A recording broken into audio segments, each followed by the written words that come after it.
XRP 가격 상단은 다시 계산해야 합니다. 지금도 많은 사람들이 XRP를 보면서 이렇게 말합니다. 10달러면 많이 간 겁니다. 20달러면 현실적입니다. 100달러는 과장입니다. 1만 달러는 망상입니다.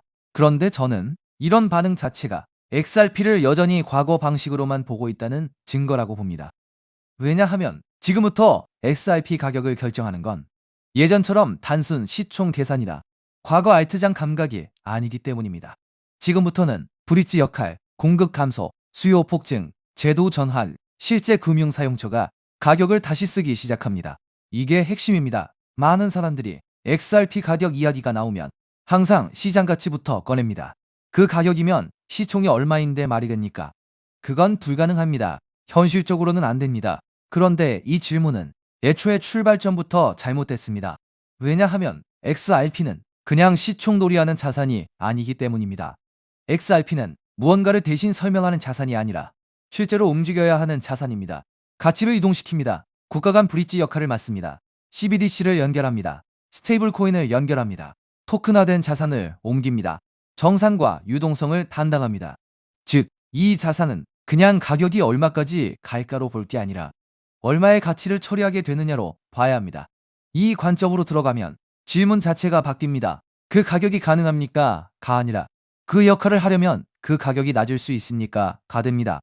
바로 여기서 많은 사람들의 사고가 멈춥니다.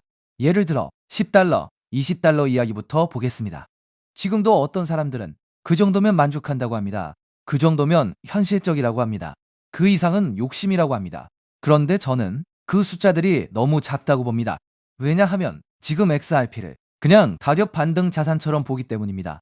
반대로 XRP를 브릿지 자산, 글로벌 결제 자산, CBDC 연결 자산, 금 기반 디지털 통화와 스테이블 코인을 넘나드는 자산으로 보면 10달러, 20달러는 출발점일 수는 있어도 종착점으로 보기 어렵습니다.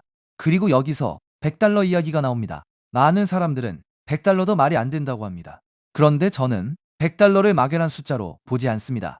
100달러가 되려면 무엇이 필요합니까? 클래리티가 필요합니다. 기관 채택이 필요합니다.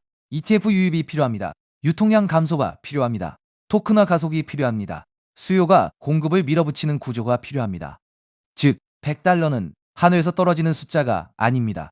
구조가 맞아떨어질 때 가능한 숫자입니다. 그리고 저는 그 구조가 지금 하나씩 맞춰지고 있다고 봅니다. 여기서 더 중요한 건 1만 달러 논리입니다. 많은 사람들이 2만 달러 얘기만 나오면 바로 웃어버립니다. 그런데 저는 그 숫자를 당장 올해 목표처럼 말하는 건 무리라고 봐도 장기 구조로는 충분히 검토 가능한 질문이라고 봅니다. 왜 그렇습니까? XRP가 세계 브릿지 자산이 됩니다. 토큰화된 금과 은을 옮깁니다. CBDC를 국가 간으로 연결합니다. 스테이블 코인을 국가 간으로 연결합니다. 국내 결제에도 들어갑니다. BRICS까지 연결됩니다. 거기다 공급이 거래소에서 말라갑니다. 이렇게 되면 질문은 달라집니다. XRP가 1만 달러 갈 수 있습니까가 아니라 그 정도 역할을 하는 자산이 얼마나 높은 가격을 필요로 합니까가 됩니다. 많은 사람들이 이걸 아직도 이해하지 못합니다. 왜냐하면 XRP를 여전히 코인 하나로 보기 때문입니다. 그런데 저는 XRP를 다음 시스템 안에 핵심 유동성 자산으로 봅니다. 그리고 핵심 유동성 자산은 싸게 쓰는 게 효율적인 게 아닙니다. 오히려 높게 평가될수록 더 적은 단위로 더 큰 가치를 움직일 수 있습니다. 그래서 저는 XRP는 금으로 뒷받침되어야 합니다라는 말에도 동의하지 않습니다. 그럴 필요가 없습니다. XRP는 금을 담보로 삼을 필요가 없습니다. 금의 가치를 이동시키면 됩니다. 이 차이가 중요합니다. 금 기반 디지털 달러가 나오든 디지털 유로가 나오든 금 기반 스테이블 코인이 나오든 그 자산들은 결국 서로 연결되는 브릿지가 필요합니다. 그리고 바로 그 지점에서 XRP가 힘을 가집니다. 즉, XRP는 금이 아니어도 됩니다. 금의 이동을 담당하면 됩니다. 달러가 아니어도 됩니다. 달러와 다른 자산의 이동을 담당하면 됩니다. CBDC가 아니어도 됩니다. CBDC 간 이동을 담당하면 됩니다. 이 구조를 이해하면 XRP 가격 상단을 예전 방식으로 자를 수가 없습니다. 더구나 공급 문제도 있습니다. 어느 시점이 되면 거래소에 있는 XRP는 생각보다 빨리 줄어들 수 있습니다. 기관이 가져갑니다. ETF가 가져갑니다. 기업이 가져갑니다. 브릿지 용도로 잠깁니다. 유동성 구조 안으로 들어갑니다. 그럼 어떻게 됩니까? 시장에 바로 팔 수 있는 물량은 줄어듭니다.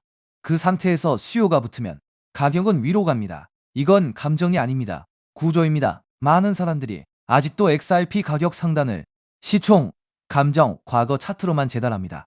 그런데 앞으로는 그렇게 안 됩니다. 공급과 수요, 브릿지 수요, 토큰화, CBDC, 스테이블 코인, 탈달러, 디지털금, 국가 간 가치 이동, 이 모든 걸 붙여서 봐야 합니다. 그러면 10달러, 20달러는 작게 보이기 시작합니다. 100달러도 불가능한 숫자가 아니라 구조가 맞으면 충분히 도달 가능한 숫자로 보입니다. 1만 달러도 오늘 당장 목표가 아니라 장기 시스템 가격으로 검토할 수 있는 질문이 됩니다. 그래서 저는 XRP 가격 상단을 이제 다시 계산해야 한다고 봅니다. 예전 시장이 아닙니다. 예전 구조가 아닙니다. 예전 기준으로는 이 자산을 설명할 수 없습니다. 그리고 그걸 먼저 이해하는 사람이 앞으로 오는 재평가 구간을 제대로 가져가게 됩니다. 이러한 상황 속에서 최근 시장에서 ISO 관련 알트코인들이 다시 강하게 움직이고 있습니다. 이미 일부 종목들은 저점 대비 몇 배씩 상승하면서 새로운 메타로 주목받고 있는데요. 작년까지만 해도 시장을 이끌었던 건 AI 메타, RWA 메타, 밈코인 메타였습니다. 그리고 한동안은 솔라나 생태계, 디핀, 게임파이 같은 테마들이 순환매를 만들기도 했죠. 그런데 2026년에 들어오면서 트럼프 정부의 친암호화폐 정책 기대감이 커지고 미국 금융권과 결제 시스템 쪽에서 디지털 자산과 관련된 움직임이 계속 나오고 있습니다. 그 중에서도 시장이 다시 주목하고 있는 키워드가 바로 ISO 2002입니다. 이미 ISO 2002와 관련된 일부 알트코인들은 단기간에 큰 상승을 보여줬고 투자자들 사이에서는 다음 순환매가 어디로 갈 것이냐라는 관심이 커지고 있습니다. 그럼 도대체 ISO 2002가 무엇이길래 전 세계 금융권과 암호화폐 시장이 이렇게 주목하고 있는 걸까요? 쉽게 설명드리면 ISO 2002는 국제 송금과 결제 과정에서 사용하는 금융 메시지의 표준 규격이라고 볼 수 있습니다. 우리가 해외로 돈을 보낼 때 단순히 돈만 이동하는 게 아닙니다. 보내는 사람의 정보, 받는 사람의 정보, 은행 정보, 결제 목적, 처리 방식 등 수많은 금융 데이터가 함께 이동합니다. 문제는 지금까지 각 나라, 각 은행, 각 금융기관마다 이 데이터를 기록하고 주고받는 방식이 달랐다는 점입니다. 어떤 은행은 A라는 방식으로 정보를 처리하고 다른 은행은 B라는 방식으로 처리합니다. 그러다 보니 국제 송금 과정에서 중간 확인 절차가 많아지고 시간도 오래 걸리고 수수료도 비싸질 수밖에 없었습니다. 우리가 해외 송금을 하면 바로 도착하지 않고 며칠씩 걸리는 경우가 있는 이유도 바로 이런 구조적인 비효율 때문입니다. 그런데 ISO 2002가 자리 잡게 되면 전 세계 금융기관들이 공통된 금융 메시지 표준을 사용하게 됩니다. 쉽게 말해서 각자 다른 언어로 대화하던 은행들이 이제 하나의 공통 언어를 쓰게 되는 겁니다. 미국은행, 일본은행, 유럽은행, 한국은행이 서로 다른 시스템을 억지로 맞추는 게 아니라 같은 표준을 기반으로 데이터를 주고받게 되는 것이죠. 이렇게 되면 국제 결제와 송금은 훨씬 더 빠르고 정확하고 저렴해질 가능성이 커집니다. 바로 이 지점에서 블록체인과 암호화폐 프로젝트들이 주목을 받는 겁니다. 특히 리플 같은 프로젝트는 애초부터 국제 송금과 결제 시장을 겨냥해 만들어졌기 때문에 ISO 2002 흐름과 함께 자주 언급되고 있습니다. 실제로 여러 나라의 중앙은행과 대형 금융기관들은 이미 ISO 2002 전환을 진행하고 있거나 관련 시스템을 도입하고 있습니다. 한국금융권 역시 이 흐름에서 예외가 아닙니다. 결국 과거 국제송금 시장의 중심이 스위프트 같은 기존 시스템이었다면 앞으로는 ISO 2002를 기반으로 한 새로운 결제 표준이 점점 더 중요해질 수 있다는 겁니다. 그렇다면 이런 흐름에서 가장 먼저 떠올릴 수 있는 코인은 무엇일까요? 첫 번째는 당연히 리플, XRP입니다. ISO 관련 코인 이야기를 할 때 XRP를 빼놓고 말하기는 어렵습니다. 리플은 국제 송금과 기관 간 결제 솔루션을 목표로 해왔고 리플렛이라는 네트워크를 통해 금융기관 간 자금 이동을 더 빠르고 효율적으로 만드는데 초점을 맞춰왔습니다. 그래서 ISO 2002 관련 이슈가 나올 때마다 가장 먼저 시장의 관심을 받는 종목 중 하나가 바로 XRP입니다. 차트적으로도 XRP는 한번 움직이기 시작하면 시장의 관심을 강하게 빨아들이는 특징이 있습니다. 그리고 이미 많은 투자자들이 ISO 2002 대표 종목으로 XRP를 인식하고 있기 때문에 이 테마가 다시 살아날 경우 가장 먼저 수급이 몰릴 가능성이 있습니다. 두 번째로 볼 수 있는 종목은 스텔라 루멘 XLM입니다. 스텔라 루멘은 업비트 워너마켓에도 상장되어 있기 때문에 국내 투자자들에게도 익숙한 종목입니다. 스텔라는 리플과 뿌리가 닿아 있는 프로젝트로도 잘 알려져 있습니다. 스텔라의 창립자인 제드 맥케일럽은 리플 공동 창립자 출신이기도 하죠. 리플이 기관 간 국제 송금과 결제에 더 초점을 맞췄다면 스텔라는 개인 간 송금, 소액 결제, 그리고 디지털 자산 발행에 더 특화된 성격을 가지고 있습니다. 쉽게 말해서 리플이 대형 금융기관 중심의 결제망이라면 스텔라는 조금 더 실생활 결제와 소액 송금에 가까운 역할을 한다고 볼 수 있습니다. 그래서 XRP와 XLM은 차트 움직임도 비슷하게 나오는 경우가 많습니다. 실제로 과거에도 XRP가 강하게 움직일 때 XLM이 뒤따라 움직이는 흐름이 자주 나왔습니다. 현재도 XLM은 급등 이후 조정과 횡보를 거치면서 다음 움직임을 준비하는 듯한 모습을 보여주고 있습니다. 세 번째로 볼 수 있는 종목은 아이오타입니다. 아이오타는 사물 인터넷, 즉 IoT 생태계와 관련된 프로젝트입니다. 일반적인 블록체인과는 조금 다르게 기계와 기계가 데이터를 주고받고 소액 결제를 처리하는 환경에 초점을 맞추고 있습니다. 예를 들어 미래에는 자동차, 스마트 기기, 센서, 로봇 같은 장치들이 서로 데이터를 교환하고 필요한 비용을 자동으로 결제하는 시대가 올 수 있습니다. 아이오타는 바로 이런 시장을 겨냥한 프로젝트입니다. 수수료 없는 소액 거래, 데이터 전송, 사물 인터넷 기반 결제 시스템이라는 특징 때문에 ISO 2002 관련 테마 안에서도 자주 언급되는 종목입니다. 아이오타 역시 과거 저점 대비 강한 상승을 보여준 적이 있고 현재는 일정 구간에서 횡보하면서 다시 방향성을 만들고 있는 모습입니다. 네 번째는 헤데라, 해시그래프, HBAR입니다. 헤데라는 일반적인 블록체인과는 다른 해시그래프 구조를 사용하는 프로젝트입니다.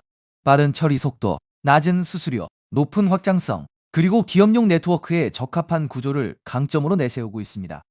특히 헤데라는 대기업과 기관들이 활용할 수 있는 분산형 공용 네트워크를 목표로 하고 있기 때문에 결제, 데이터 처리, 인증, 토큰화 같은 영역에서 활용 가능성이 크다고 평가받습니다.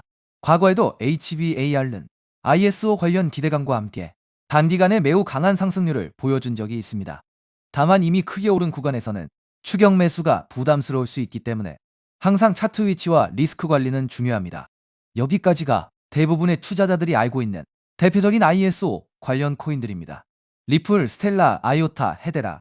이 종목들은 이미 시장에서 많이 알려져 있고 어느 정도 상승도 먼저 나온 상태입니다. 그런데 오늘 제가 더 집중해서 보고 있는 건 바로 마지막 히든 코인입니다. 이 코인은 단순히 송금만 담당하는 프로젝트가 아닙니다. 리플이 국제 송금을 담당하고 스텔라가 소액 결제에 특화되어 있고 헤데라가 빠른 합의 알고리즘과 기업용 네트워크를 담당한다면 오늘의 히든 코인은 이 서로 다른 네트워크들을 연결해주는 역할에 가깝습니다. 쉽게 말해 여러 블록체인과 금융 네트워크 사이에서 데이터와 자산이 이동할 수 있도록 돕는 연결 통로 역할을 하는 겁니다. 이게 왜 중요하냐면 앞으로의 금융 시스템은 하나의 코인이나 하나의 네트워크만으로 돌아가지 않을 가능성이 높기 때문입니다. 리플, 스텔라, 헤데라, 아이오타, 알고랜드 등 각각의 프로젝트가 맡는 역할이 다릅니다. 어떤 프로젝트는 송금에 강하고 어떤 프로젝트는 소액 결제에 강하고 어떤 프로젝트는 데이터 처리에 강하고 어떤 프로젝트는 기업용 네트워크에 강합니다. 그런데 이 모든 네트워크가 서로 따로따로 움직인다면 진정한 금융 표준화라고 보기 어렵습니다. 결국 중요한 건 서로 다른 네트워크들이 연결되고 데이터가 공유되고 자산이 이동할 수 있는 구조입니다. 오늘의 히든 코인은 바로 이 연결성, 즉 크로스체인과 상호 운용성 측면에서 중요한 역할을 할 가능성이 있는 종목입니다. 비유하자면 달러, 유로, 엔화, 원화가 각각 따로 존재할 때 이들을 바꿔주는 환전소가 필요하듯이 블록체인 시장에서도 각기 다른 네트워크를 연결해주는 중간다리 역할이 필요합니다. ISO 2002가 전 세계 금융 메시지의 공통 언어라면 오늘의 히든 코인은 그 언어를 기반으로 여러 네트워크가 서로 소통할 수 있도록 돕는 중요한 연결 지점이 될 수 있다는 겁니다.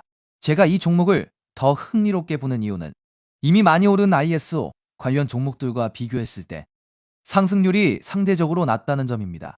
리플, 스텔라, 헤데라, 아이오타 같은 종목들은 이미 한 차례 강한 상승을 보여줬습니다. 일부 종목은 저점 대비 몇 배씩 올랐고 이미 시장에서 많은 관심을 받았습니다.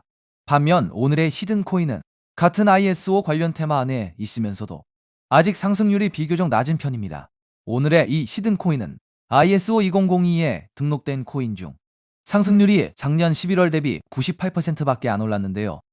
따라서 앞서 설명드린 코인들에 비해 상승률이 낮고 현재 매우 저평가되어 있다고 볼 수 있는 것이죠. 작년 11월 대비 ISO 2만이 종목들은 평균 600% 이상씩 올랐기 때문에 지금 현재 매수를 하기가 매우 부담스러운 상황입니다. 하지만 오늘의 히든 코인은 앞서 말씀드린 대로 98% 정도밖에 안 올랐기 때문에 다른 ISO 2002 코인들의 상승률과 비교해 보았을 때 앞으로 이 상승률의 차이인 500% 정도는 바로 상승할 여력이 있다고 볼 수 있겠습니다.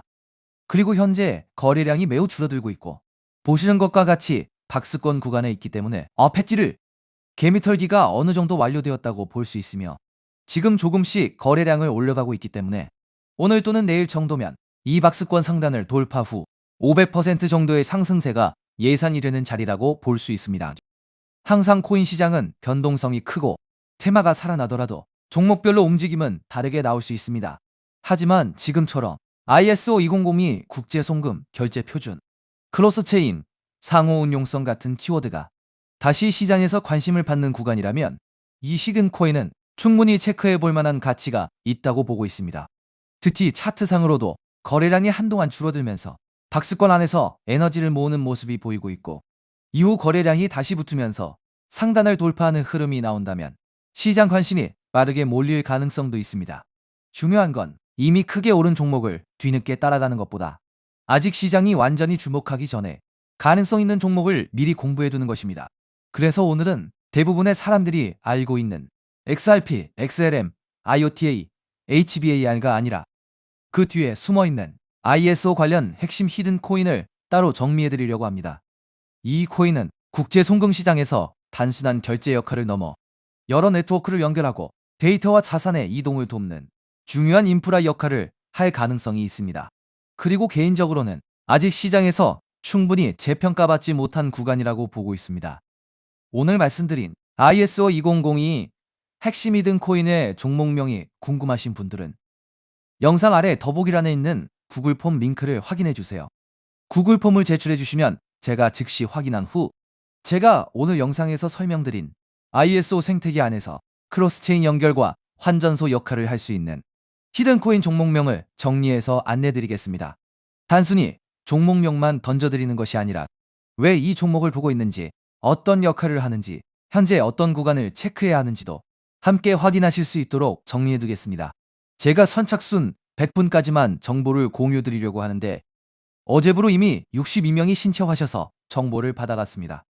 남은 자리는 단 38자리이니 정보를 꼭 받아서 좋은 가격에서 선점해서 큰 수익을 내고 싶으신 분들은 지금 바로 신청해 주시면 되겠습니다. 코인마켓캡의 커뮤니티 투표 결과에서도 무려 96%나 되는 사람들이 이 코인의 폭등에 투표한 것을 볼 수 있죠.